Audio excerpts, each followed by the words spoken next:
परवरदिगार आलम खालिक़े कायनात रब्बे लम यज़ल व ला यज़ाल ने हजरत आदम अलैहिस्सलाम को पैदा फरमाया। पहले इंसान, पहले बशर, पहले आदमी, नस्ले इंसानी के बाप हजरत आदम अलैहिस्सलाम। अल्लाह ताला ने इज्जत अता फरमाई, फरिश्तों से सजदा कराया, फरिश्तों को हुक्म दिया, व इज़ क़ुल्ना लिल मलाइकति इसजुदू लि आदम। अल्लाह ताला ने फरिश्तों को हुक्म दिया है, फरिश्तों आदम को सजदा करो। सारे फरिश्तों ने सजदा किया इल्ला इबलीस। आदम को फरिश्तों ने सजदा किया, इबलीस ने, बोलो बोलो, क्या नाम है अपने गांव का? सहरिया नरपत उर्फ तकिया। तकिया तो नहीं चाहिए इस वक्त?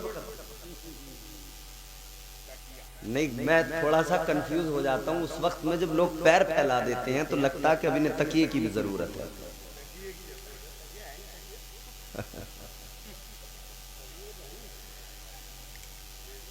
इबलीस ने नहीं किया सजदा, अल्लाह ने मरदूद बना दिया। एक बात पूछूंगा बस आपसे, और यहीं से मेरी गुफ्तगू, असल गुफ्तगू शुरू हो जाएगी। शैतान ने जुआ खेला था, बोलो बताओ यार, आज तकरीर आप भी थोड़ी सी मेरे साथ कर लो। शैतान ने शराब पी थी, जिनाकारी, कोई बदकारी, अरे मियां सजदे करता था, नमाजें पढ़ता था, इतने सजदे किए, इतने सजदे किए, इतने सजदे किए, फरमाया गया अगर उसके सजदों को रुए जमीन पे फैला दिया जाए तो पैर रखने की जगह बाकी न रहे। इतने सजदे। तो क्या हुआ? एक नाफरमानी, एक सजदा नहीं किया। कौन सा? सजदे तो खूब करता था, वो सजदा नहीं किया जो आदम को ताजीमी सजदा करना था। हुक्म तो वो भी अल्लाह का ही था। नाफरमानी क्या कि अल्लाह का हुक्म नहीं माना। क्यों नहीं माना? कि आदम से बुग़्ज़ था। क्यों नहीं माना? कि हसद था, तकब्बुर था। ये पहला है जो इताअत करते हुए फिर इताअत से मुंह मोड़ के भागा तो अल्लाह ने मरदूद बना दिया, लानत का तौक इसके गले में डाल दिया। ईमानदारी के साथ एक बात का जवाब देना, एक नाफरमानी की, इताअत में कमजोर हो गया, अल्लाह ने मरदूद बनाया, गले में लानत का तौक डाला, बारगाह से निकाल दिया, फरमाया निकल जा, दफा हो जा। कुरान कहता है अल्लाह ताला ने निकाल दिया, फरमाया काल फखरुज मिनहा फइन्नका रजीम व इन्ना अलैका लानता इला यौमिद्दीन। अल्लाह ताला ने फरमाया निकल जा मेरी बारगाह से, दफा हो जा। अल्लाह ने फरमाया तुझे कयामत तक के लिए लानती बना दिया गया है। अजीजाने गिरामी वकार, अब तवज्जो कर लेना, अल्लाह ताला ने एक नाफरमानी की वजह से उसे मरदूद बना दिया।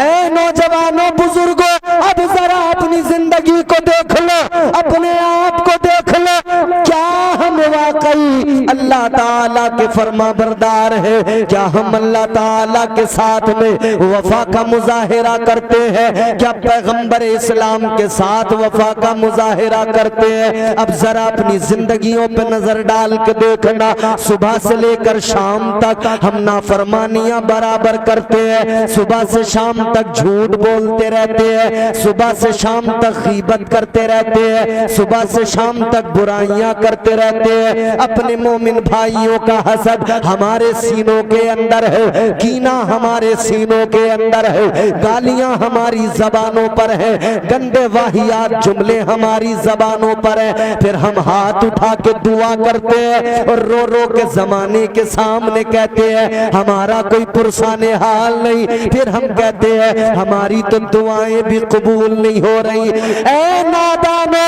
ये क्या कम है कि अल्लाह ताला ने मरदूद नहीं बनाया, अल्लाह ने इब्लीस नहीं बनाया, सिर्फ अज़ियतों में डाल दिया, मुसीबतों में डाल दिया, मगर अल्लाह ने मरदूद नहीं बनाया, अल्लाह ने इब्लीस नहीं बनाया। याद रखना, अल्लाह ने अगर इतने गुनाहों के बावजूद हमें इब्लीस नहीं बनाया, मरदूद नहीं बनाया, लानत का तोड़ गले में नहीं डाला, तो ये तेरा मेरा कमाल नहीं है, ये मदीने वाले मुस्तफा का कमाल है। नारे तकबीर, नारे रिसालत, अज़मते मुस्तफा, शाने मुस्तफा, खतीब हिंदुस्तान कारी इम्तियाज रज़ा साहिब क़िबला। बात समझ में आ रही है आपको? बोलो, करते नहीं है नाफरमानियां हम कह रहे हैं कि हम पे जुल्म हो रहा है। गूगल पे सर्च करना जवानों, हिंदुस्तान की बात नहीं कर रहा मैं, दुनिया की कर रहा हूं। कितनी पॉपुलेशन है तुम्हारी? दुनिया का जब आप पूरा रिकॉर्ड चेक करेंगे ना पॉपुलेशन का, बहुत बड़ी तादाद है। छोटी छोटी तादाद जिन लोगों की है ना, वो हिस्सेदार हैं। क्या हैं? वो हिस्सेदार हैं। और हम लोगों का हाल क्या है? जिसके मुंह में जो आए वो हमें बोल देता है, जिसके मुंह में जो आए वो बोल देता, क्योंकि किसी को डर तो है नहीं। दुनिया ये सोच रही है कि ये तो मुसलमान है, ये क्या कर लेंगे। मगर हाँ, एक बात मैं आपके गांव में बैठकर जिम्मेदारी के साथ अर्ज करना चाहता हूं, और बात यहां नहीं रहेगी, दूर तक जाएगी सोशल मीडिया के जरिए। अगर दुनिया ये समझती है जो चाहो कह दो, जो चाहो कर लो, ये क्या कर सकते हैं, तो हम दुनिया को बताना चाहते हम कुछ नहीं कर सकते। मगर सबसे बड़ी ताकत क्या तुम उसको जानते हो? उस सुपर पावर को अल्लाह कहते हो।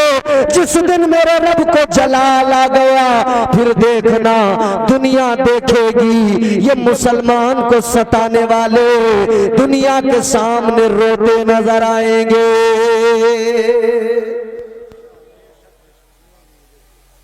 मगर उसके लिए हमें आपको कुछ करना है। क्या करना है? हमें अल्लाह और उसके रसूल की इताअत करनी है।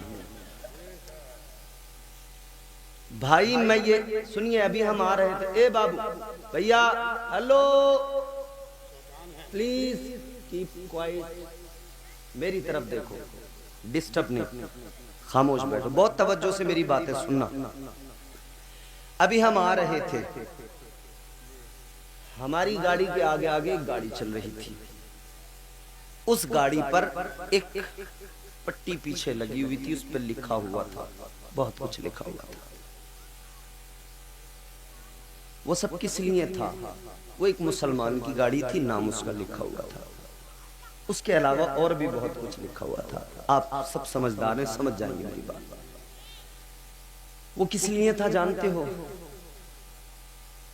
कि ताकतवर लोग हमसे खुश रहे, हमें अपना समझें, अपना जाने।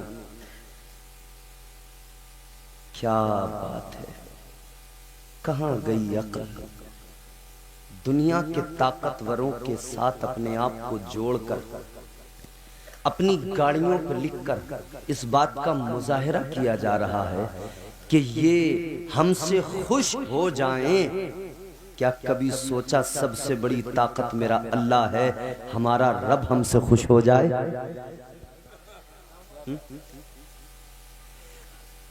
कब तक खुश करते रहोगे मुसलमानों? कभी इसे खुश करोगे, कभी उसे खुश करोगे। इसे खुश किया तो वो नाराज हो जाएगा, उसे खुश किया तो ये नाराज हो जाएगा। आप भी मेरा हर जुमला समझेंगे और जहां तक जाएगा समझेंगे सब लोग, मगर मैं बिल्कुल न्यूट्रल होके बात कह रहा हूं। नाम मैं किसी का लेता नहीं। बात अगर हक है तो आप एक्सेप्ट करना। किसे किसे खुश करोगे? नहीं कर सकते। गांव में एक इमाम होता है मस्जिद में, महल्ले के लोग उसके पीछे नमाज पढ़ते, सारे लोग उस इमाम से खुश नहीं होते। नहीं होते। कुछ होते हैं जो नाराजी रहते हैं, कुछ होते हैं जो इसी फिराक में रहते हैं। ये इमाम जो है ना भाई, कोई गड़बड़ करे, कोई इसकी कमी देखूं और मैं फौरन उसके पीछे लग जाऊं। एक इमाम साहब कह रहे थे कि साहब 2-4 लोग हैं हजरत हमारे पीछे पड़ गए। हमने कहा तो अच्छी बात है, पीछे पड़ गए, आगे नहीं है ना, फिर भी आगे तुम ही हो। उन्होंने आगे आपको खड़ा किया है, कह देते हैं पीछे इस इमाम के अल्लाहू अकबर, तो बस पीछे ही हैं आपके, जहां जाओगे पीछे हैं। तो तुम ही जरा सोच समझ के जाओ, कहां कहां जाओगे, जिधर जिधर जाओगे ये पीछे वाले साथ पाओगे। सबको खुश नहीं किया जा सकता, मगर एक बात बताओ, सबको खुश तो नहीं किया जा सकता, एक को तो खुश किया जा सकता है। बोलो, एक को तो राजी किया जा सकता है। ऐ मुसलमानों, यही तो इस्लाम का पैगाम है।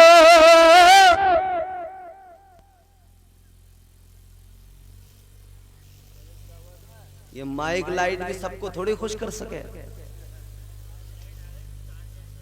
कर लो भाई, अल्लाह ताला खैर फरमाए।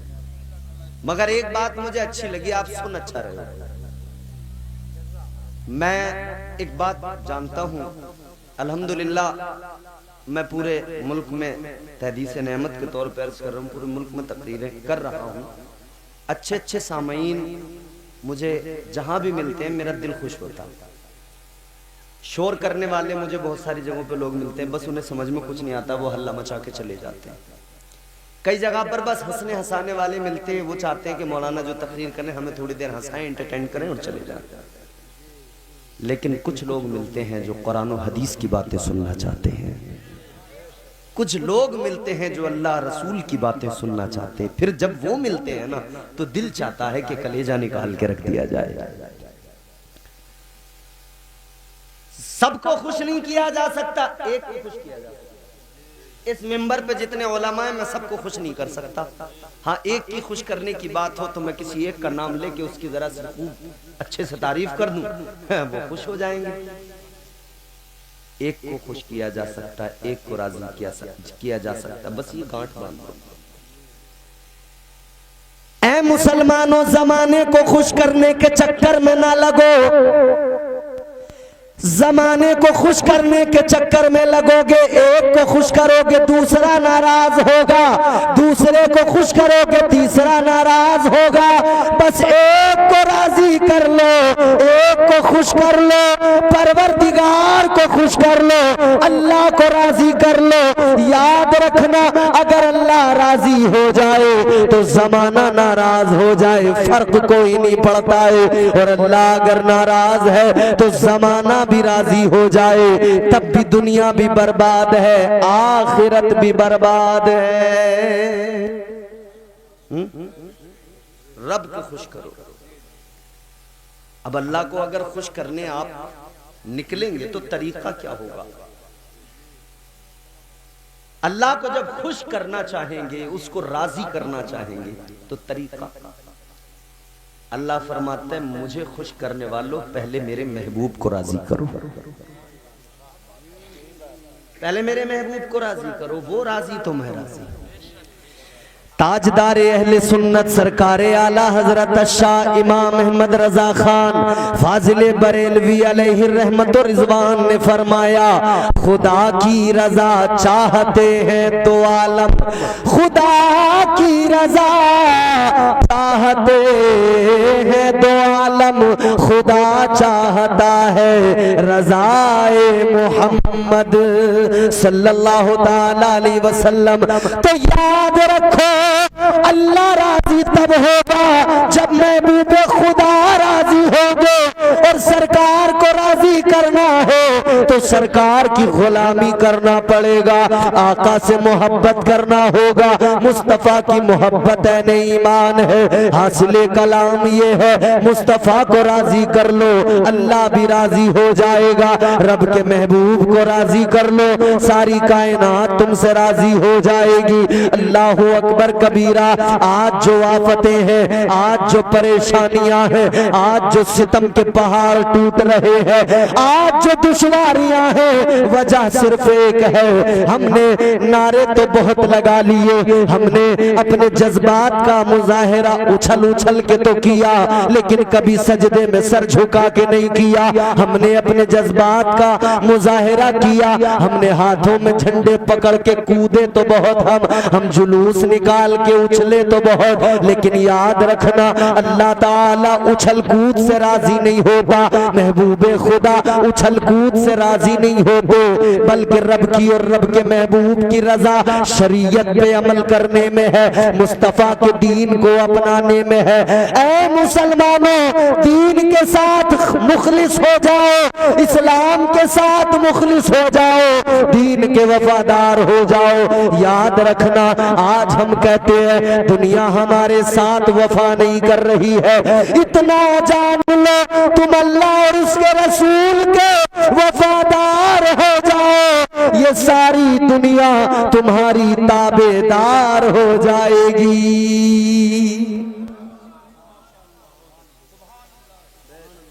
यही है खुलासा कलाम, अतीउल्लाह व अतीउर रसूल। तुम अल्लाह और उसके रसूल की इत्तिबा करो, इताअत करो। अब इताअत का मतलब ये नहीं होता कि हम अपनी मर्जी के हिसाब से करेंगे। हम जुम्मे की नमाज पढ़ेंगे साहब, उसके बाद में नहीं पढ़ेंगे,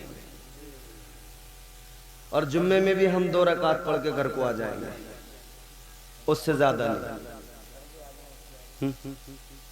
शरीयत में तबीयत नहीं चलती। ये जो वीकली नमाजी हैं हमारे यहाँ, हफ्ते में एक दिन जुमा टू जुमा, और वो भी 2 रकात, घुसे मस्जिद में तो नए नमाजी जितने मस्जिद में पहुंचते हैं वो पहले तो जाते ही मस्जिद में नए नए काम बताते हैं। अरे यार ये पंखा नहीं चल रहा है, ये कमेटी वाले कुछ ध्यान नहीं देते क्या? इतना पैसा आ रहा है, क्या कर रहे हैं इस पैसे का? हाँ, चाबी किस पे है? किस पे है हिसाब किताब? अगर इत्तेफाक से इन्वर्टर डाउन हो जाए तो उसी दिन ये आफत काट के रख देंगे, बोले इन्वर्टर के बैटरी खराब हो गए, दूसरे नहीं ला के रखो। है? पूरा गांव दे रहे आप, इनकी मुतवल्ली साहब की जेब से थोड़ी जा रहे हैं पैसे।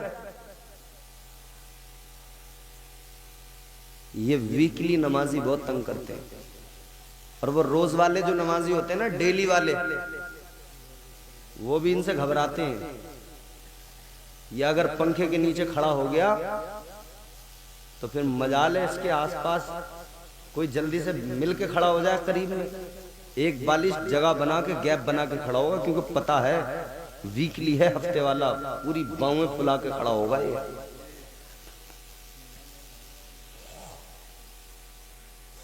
अजीजा ने गिरामी वकार, शरीयत में तबीयत नहीं चलती, शरीयत को अपनाओ पूरे तौर पर।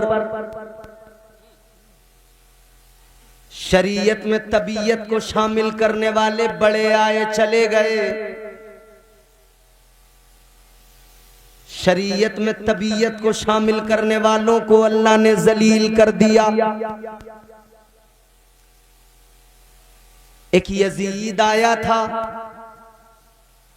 शरीयत में तबीयत को शामिल करना चाहता था, ताकत थी उसके पास, तलवारें थी, हथियार थे, फौज थी। ताकत होने के बावजूद भी अल्लाह ताला ने मुकाबले में इमाम हुसैन को खड़ा कर दिया। ये समझता था तलवारों के जोर पर जीत जाऊंगा, मगर तारीख ने वो मंजर भी देखा। आज भी तारीख के माथे का झूमर बने हुए हैं वो अल्फाज कि जिसमें ये कहा गया, दुनिया की जंगों के अंदर जो मर जाते हैं, कत्ल हो जाते हैं, वो हार जाते हैं, मगर ये करबला की जंग पहली जंग है कि जो कत्ल हो गए वो जीत गए, जो जिंदा रह गया वो हार गया।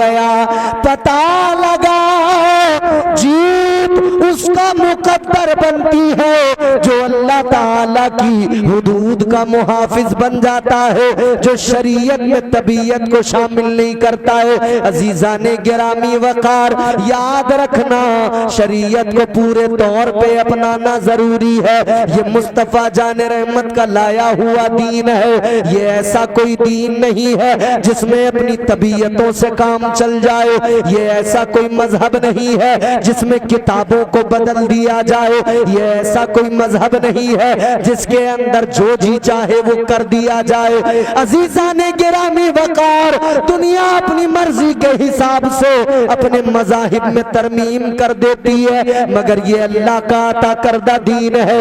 याद रखना इस्लाम कल भी था, आज भी है, सुबह क़यामत तक रहेगा। इस्लाम में न कोई तब्दीली कर पाया है, न कोई तब्दीली कर पाया था, न कोई क़यामत तक तब्दीली कर पाएगा, क्योंकि ये जैसा था वैसा है। मुस्तफ़ा ने जैसा उम्मत को अता फरमा दिया, आज भी दीन के उसूल वही, दीन के कवानीन वही, दीन के ज़ाब्ते वही, इसमें तब्दीली कोई नहीं आने वाली। कुछ लोग समझते थे कि पैगंबर इस्लाम आखिरी नबी है, कुछ लोग समझते थे पैगंबर इस्लाम खातिमुन नबिय्यीन बनकर आए हैं। जब ये दुनिया से ज़ाहिरी तौर पर रुखसत हो जाएंगे तो दीन को बदल दिया जाएगा, दीन में तरमीम कर दी जाएगी, दीन को तब्दीलियों से दीन में तब्दीलियां कर दी जाएंगी। मगर मेरे अजीजों गौर से मेरी बातें सुनो, लोग सोचते थे मुस्तफा जाने रहमत खातिमुन नबिय्यीन बनकर आए हैं, जब ये ज़ाहिरी तौर पे दुनिया से चले जाएंगे तो दीन को बदल दिया जाएगा, मगर दीन को बदला न गया। वजह क्या है? अल्लाह ताला ने जब हम गुनहगारों को ये दीन अता फरमाया, रब जानता था कुछ लोग इसे बदलने को आएंगे, कुछ लोग इसे बर्बाद करने को आएंगे, तो अल्लाह ताला ने बड़ा करम फरमाया। अल्लाह ताला ने दीन दिया तो दीन की हिफाजत के लिए साथ में मुहियुद्दीन भी दिया। अल्लाह ने दीन दिया, दीन की मुहाफिजत के लिए, दीन की हिफाजत के लिए ख्वाजा मोइनुद्दीन भी दिया। अल्लाह ने दीन दिया, दीन की हिफाजत के लिए दिल्ली में निजामुद्दीन दिया। अल्लाह ने दीन दिया, दीन की हिफाजत के लिए परवरदिगार ने कुतुबुद्दीन दिया। अल्लाह ताला ने अलाउद्दीन दिया। अल्लाह ताला ने दीन दिया, दीन की हिफाजत के लिए परवरदिगार ने ये औलिया की जमात अता फरमाई।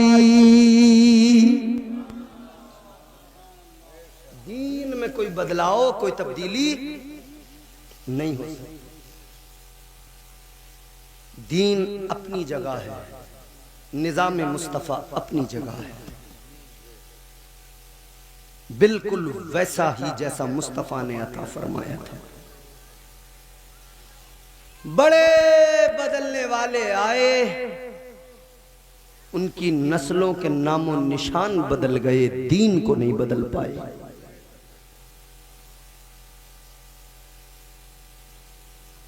हमने ये माह मुबारक चूंकि 11वीं शरीफ का है ना, औलिया इकराम की खिदमत देखी, दीन के साथ कितने मुखलिस थे।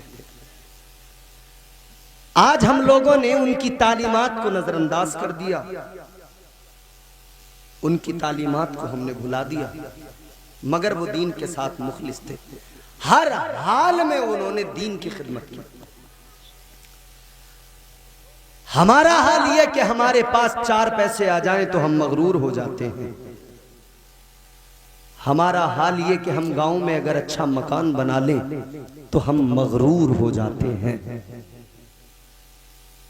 हमने कितने लोगों को कहते हुए सुना है, पढ़े लिखे लोगों से कहते हैं, वो उलमा से कहते हैं, क्या कहते हैं, इमाम साहिबान से कहते हैं, इमाम साहब हम पढ़े लिखे तो नहीं हैं, मगर मसला जो हम बता रहे हैं वही सही है।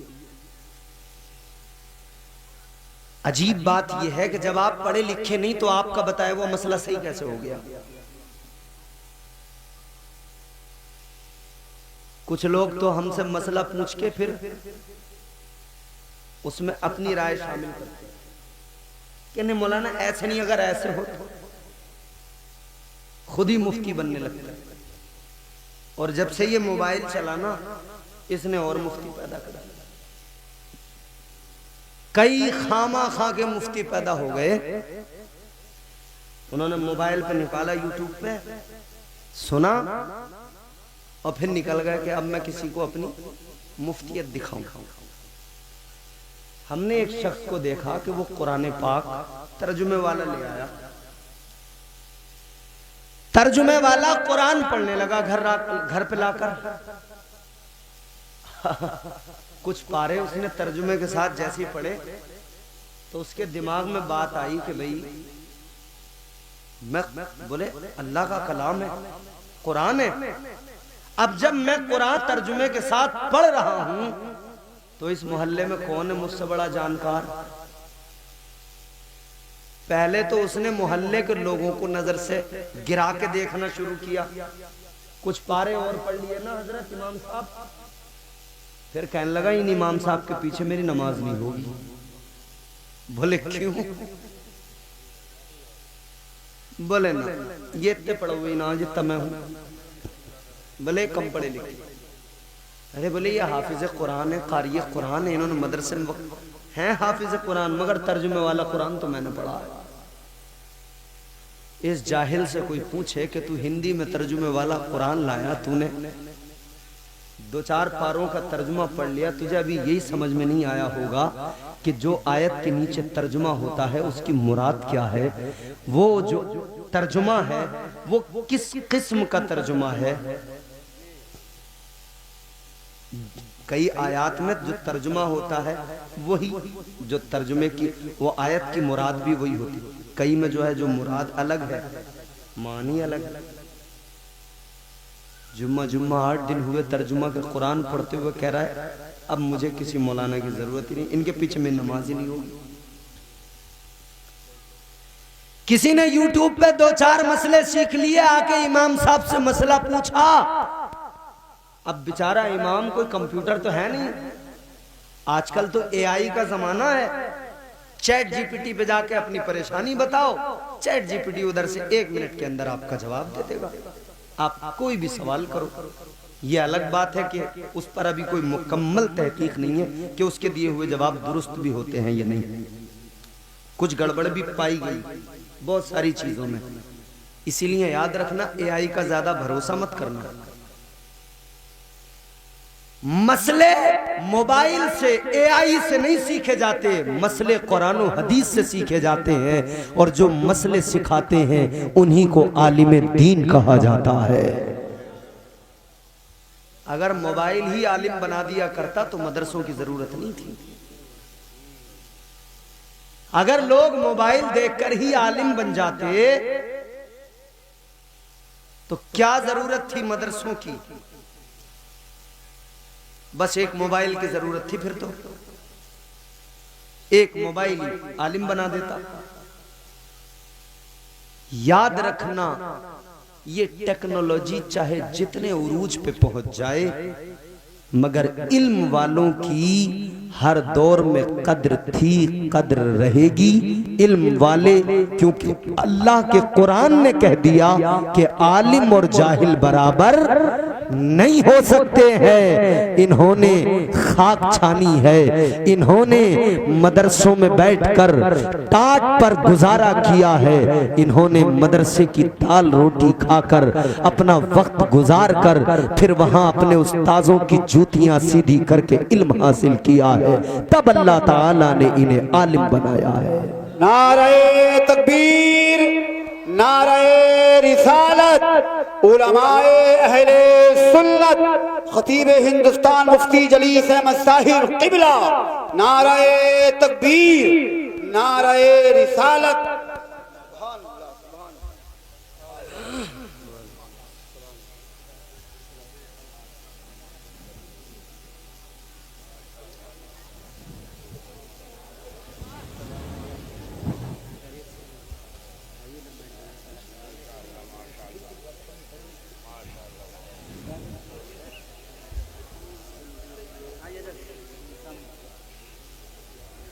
बैठ जाइए आप लोग।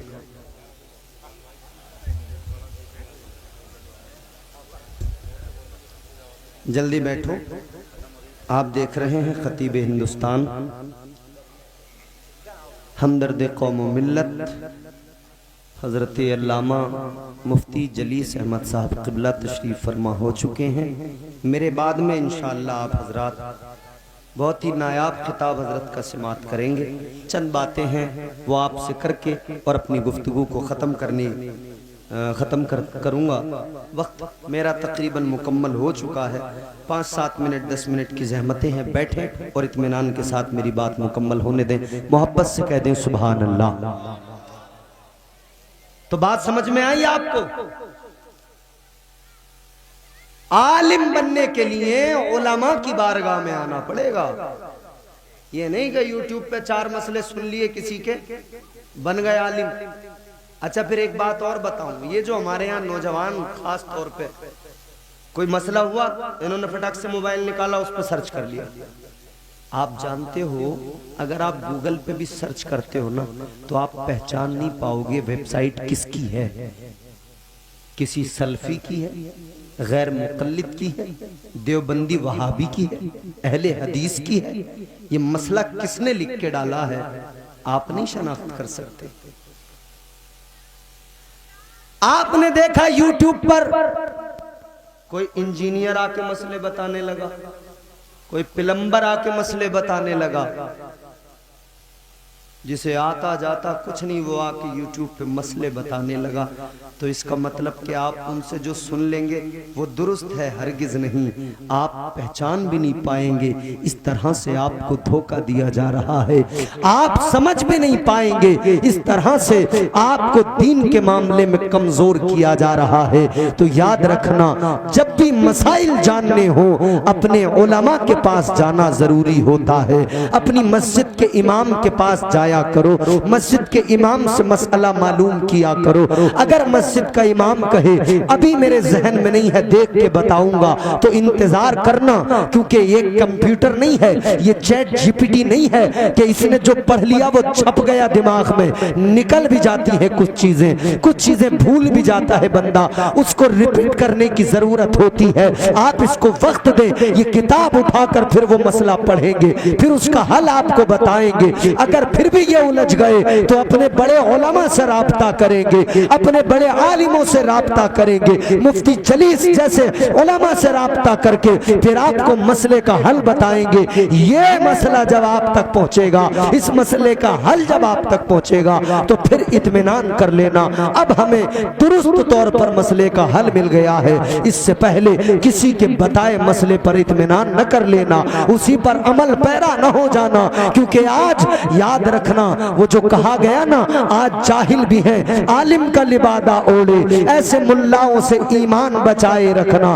ऐसे मुल्ला बहुत बैठे हैं, इनसे बचो और खुद भी बचो, अपने यार दोस्त अहबाब को भी बचाओ, ताकि ईमान महफूज रहे, ईमान सलामत रहे।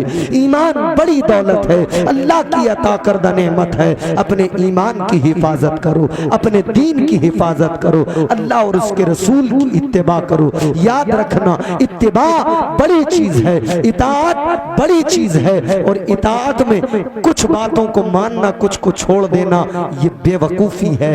जो फरमाया गया है, जो अल्लाह और रसूल के नाफिज करदा अता करदा कवानीन है, उन सब पर अमल करने की जरूरत है। उन सब पर। एक रब को राजी कर लो, सारी कायनात, फिर देखना सारी कायनात, सारा जमाना खुद आपके सामने आपकी ताजीम करता नजर आएगा। आजकल लोग बोलने के लिए बहुत कुछ बोल देते हैं। हजरते ख्वाजा निजामुद्दीन औलिया महबूब इलाही दिल्ली में आस्ताना मरजे खलाइक, एक मर्तबा बीमार हो गए। देखो बुजुर्ग कैसे इस्लाह फरमाते थे, दीन किस तरह से लोगों के सामने पेश करते थे, और किस तरह लोगों की तबीयतें दीन की तरफ रागिब व माइल होती थी। आज हमारे पास बुजुर्गों की तारीख है, कुरान और हदीस है, मगर हम फिर भी कहीं ना कहीं आमाल में तो कमजोर हैं ही। हम ला इल्मी की वजह से दीन के मामले भी कमजोर होते जा रहे हैं। दिल्ली की सरजमीन महबूबे इलाही हजरत निजामुद्दीन औलिया बीमार हो गए। एक मर्तबा जादू हो गया। किसने कराया, कैसे कराया, ये बात काबिले गौर नहीं।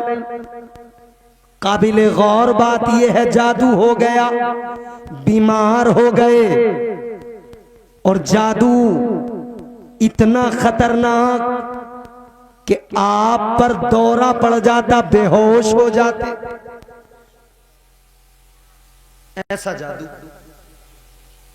किसे दिखाएं, किसे दिखाएं, किसे दिखाएं। मुरीदों ने कहा कि हुजूर एक शख्स है जिसे मैं जानता हूं, बड़ा जानकार है। कहने लगे हुजूर है तो बड़ा जानकार, मगर एक मामला है, क्या गैर मुस्लिम है, मुसलमान नहीं है, मगर हाल उसका ये है, मरीज को जब वो मरीज के पास जाता है, उसके मर्ज को खींच लेता है, उसके पूरे मर्ज को खींच लेता है। आप अगर हुक्म दे तो उसको बुला लिया जाए। सरकार निजामुद्दीन औलिया ने फरमाया बुला लो। बुलाया गया वो संत जोगी हजरत निजामुद्दीन औलिया की बारगाह में उसको लाया गया। आने के बाद में उसने आपको देखा।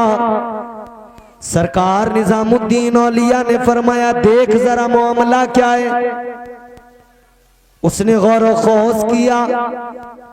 गौर व खौस करने के बाद में कहने लगा हुजूर मैंने आपके अंदर एक चीज देखी। का क्या? कहने लगा आपके दिल पर एक काला धब्बा है। गौर से सुनिए, कहता दिल पे आपके काला धब्बा है। सरकार निजामुद्दीन औलिया ने फरमाया अच्छा एक बात बता। आकिल भाई बहुत लतीफ बात है। हजरत निजामुद्दीन औलिया ने फरमाया एक बात बता, तुझे ये इल्म कैसे मिला, तुझे ये कमाल कैसे हासिल हुआ कि तू दिल तक की कैफियत को जान ले, देख ले। अब उसका जवाब सुनो। सरकार निजामुद्दीन औलिया ने फरमाया ये बता, ये कैफियत जो तू दिल की हाल जान लेता है, दिल की कैफियत, कैसे तुझे ये इल्म हासिल हो गया, कैसे तुझे ये मलका हासिल हो गया। कहने लगा हुजूर ये सब जो कुछ मुझे मिला है ये सिर्फ इसलिए कि मैं अपने नफ्स के खिलाफ काम करता हूं। मतलब कहने लगा मतलब ये मेरा नफ्स अगर मुझसे कहता है आराम करना है तो मैं जागता हूं, नफ्स कहता है जागना है तो मैं सोता हूं, मेरा नफ्स कहता है खाना है तो मैं भूखा रहता हूं, नफ्स कहता है भूखा रहना है तो मैं खाता हूं। कहने लगा मेरा नफ्स जो मुझसे कहता है मैं उसका उल्टा करता हूं, उसके बरक्स। हम तो नफ्स के ताबेदार बनते चले जा रहे हैं। मगर सुने गैर मुस्लिम है, संत है, जोगी है, कहता है ये कमाल मुझे इसलिए मिला है कि मैं नफ्स के खिलाफ काम करता हूं। महबूबे इलाही हजरत निजामुद्दीन औलिया ने फरमाया एक बात बता, तू नफ्स के खिलाफ काम करता है, तुझे ये कमाल मिल गया, मगर एक बात बता, एक कलमा तुझे बताता हूं, ला इलाहा इल्लल्लाह मुहम्मदुर रसूलुल्लाह। फरमाने लगे बता इस कलमे के बारे में क्या ख्याल है, देख जरा तेरा नफ्स इसके बारे में क्या कहता है, इस कलमे को पढ़ने को कहता है या पढ़ने से इनकार करता है। देखें बुजुर्गों की, फरमाने लगे ये बता तेरा नफ्स कलमे के बारे में क्या कहेगा, इस कलमे को पढ़ने को राजी होगा या मना करेगा। अल्लाह अकबर। उसने फिर जो है अपनी कैफियत को देखा, अपने नफ्स को जाना, उसके बाद में कहने लगा ए महबूबे इलाही मेरा नफ्स तो कलमा पढ़ने को मना कर रहा है, मेरा नफ्स तो इनकार कर रहा है। सरकार महबूबे इलाही ने फरमाया, हजरत निजामुद्दीन औलिया ने फरमाया तेरा नफ्स कलमा पढ़ने से इनकार करता है, मगर तेरी आदत तेरा मिजाज ये है तू नफ्स के खिलाफ काम करता है, जिस काम को तेरा नफ्स मना करता है तू उसी को किया करता है। अब बता कलमा पढ़ने को तेरा नफ्स तो मना कर रहा है, मगर तू बता क्या करेगा। इतना सुना तो कहने लगा हुजूर मेरा नफ्स अगर मना कर रहा है तो मैं कलमा पढ़ूंगा।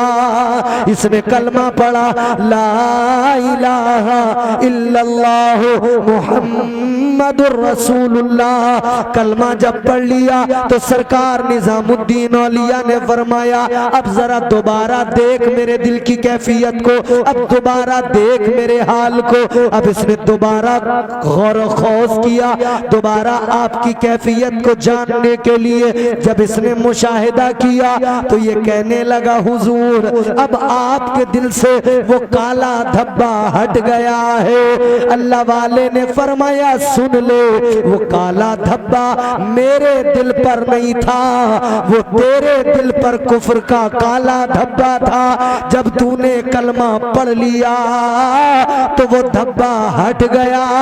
अब मेरा दिल आईना है, तुझे मेरे दिल में अपने दिल की कैफियत नजर आ गई। तो ये बुजुर्ग अल्लाह ने हमें अता फरमाए दीन की हिफाजत के लिए। हम इन बुजुर्गों को मानते भी हैं, इनके आरास भी मनाते हैं, मगर हम सिर्फ कितना एक चादर चढ़ा लेने को काफी समझते हैं, फातिहा कर लेने को काफी समझते हैं। न चादर चढ़ाने का नाम फकत इताअत है, न फातिहा पढ़ लेने का नाम फकत इताअत है। इताअत का मतलब यह है कि अल्लाह और उसके रसूल के फरामीन और अहकामात पर मुकम्मल तौर पर बंदा अमल पैरा हो जाए, तब इंशाअल्लाह फिर वो उस जुमरे में आएगा कि अल्लाह ताला इनाम याफ्ता लोगों में उसको शामिल फरमा देगा। इताअत जरूरी है, इताअत करेंगे अल्लाह भी राजी होगा, महबूबे खुदा भी राजी होंगे। बस इतना ही कहना है, एक रब को राजी कर लो, सारे जमाने को राजी न करो, बोलने दो दुनिया को कौन क्या बोलता है, बस एक अल्लाह को राजी कर लो। अल्लाह राजी हो गया, रब राजी तो जग राजी। अल्लाह ताला मुझे आपको नेक अमल की तौफीक अता फरमाए। परवरदिगार हमें दोनों जहान की बरकतें अता फरमाए, नेमतें अता फरमाए, और अल्लाह ताला हम सबको सही मानों पर शरीयत का पाबंद बनाए। मैंने जो गुफ्तगू की, जो गलतियां हुई, मेरा मौला मुआफ फरमाए। अस्तगफिरुल्लाह रब्बी मिन कुल्लि ज़ंबि व अतूबु इलैह। कलमा शरीफ पढ़ लीजिए, ला इलाहा इल्लल्लाहु मुहम्मदुर रसूलुल्लाह सल्लल्लाहु अलैहि वसल्लम व मा अलैना इल्लल बलाग। अस्सलामु अलैकुम।